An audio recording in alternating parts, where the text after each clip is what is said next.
Runway നവീകരണത്തിന്റെ പേരിൽ പ്രമുഖ വിമാന കമ്പനികൾ കരിപ്പൂർ വിമാനത്താവളത്തിൽ നിന്ന് ഇപ്പോൾ സർവീസ് നടത്തുന്നില്ല. ഇടത്തരം വിമാനങ്ങൾ സർവീസ് നടത്താൻ വിദേശ കമ്പനികൾ തയ്യാറാകാത്തതുകൊണ്ടാണ് ഇത് എന്നായിരുന്നു എയർപോർട്ട് അതോറിറ്റിയുടെ വാദം. ഇത് കള്ളമാണെന്ന് തെളിയിക്കുന്നതാണ് ഇപ്പോൾ പുറത്തുവന്ന രേഖകൾ. റൺവേ നവീകരണ സമയത്ത് ഇടത്തരം വിമാനങ്ങൾ കരിപ്പൂരിൽ നിന്ന് സർവീസ് നടത്താൻ തയ്യാറാണെന്ന് കാണിച്ച് എയർപോർട്ട് അതോറിറ്റിക്ക് എമിറേറ്റ്സ് അയച്ച കത്താണിത്.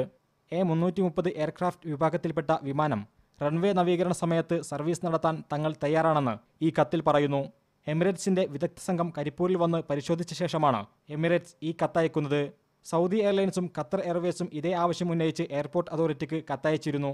ഈ കത്തിനും മറുപടി നൽകാതെ അധികൃതർ പൂഴ്ത്തിവെച്ചു.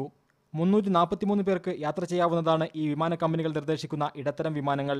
ഇത് അംഗീകരിച്ചിരുന്നുവെങ്കിൽ ഹജ്ജ് ക്യാമ്പ് കൊച്ചിയിലേക്ക് മാറ്റേണ്ടി വരില്ലായിരുന്നു. കരിപ്പൂർ വിമാനത്താവളത്തിന് ചിറകരിയാൻ ചിലർ ബോധപൂർവം ശ്രമിക്കുന്നു എന്ന ആരോപണത്തിന് ബലമേകുന്നതാണ് ഇപ്പോൾ പുറത്തുവന്ന വിവരങ്ങൾ. മീഡിയ 1 കോഴിക്കോട്.